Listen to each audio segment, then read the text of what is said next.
So let's discuss about displacement sensors. There are several displacement sensors as potentiometer, strain gauge sensor, capacitive displacement, and inductive displacement. In potentiometer, we will be having an arrangement like this. There we will be giving a V input like this, so that there will be a voltage in between this resistance. And here, what happens is this end is movable. So suppose if there is some displacement, this end will move such that the voltage drop across these two ends will be changing. That change in voltage drop is measured and calibrated to get the displacement.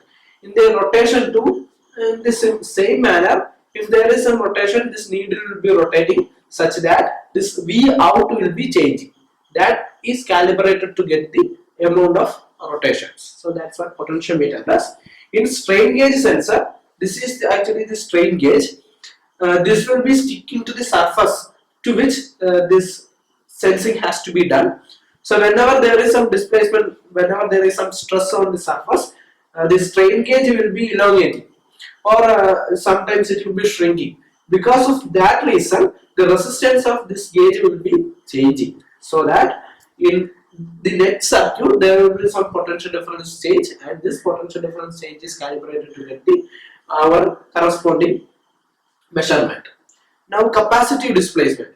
In capacitive displacement, these are two capacitor plates, and suppose in the first case, because of the displacement, this plate will be moving, and because of the movement of plate, the distance between those plates will be changing, and because of change in displacement, the capacitance of this capacitor will be changing. That is calibrated to get the displacement.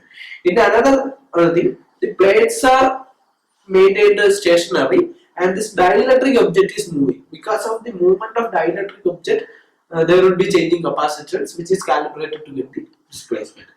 In inductive displacement, here this is primary circuit, these are two secondary coils, and these secondary coils are connected in such a way that we are getting the output as the difference of voltage in these two secondary coils. Suppose in the first one we have the voltage V1, and in the second one, if it is V2, then we will get the output as V1 minus V2, and this output is calibrated to get the displacement. That is, this core will be moving because of the displacement, and because of the movement of this core, the EMF induced in these coils will be different, and because of that we will get a net output that is calibrated to get the displacement.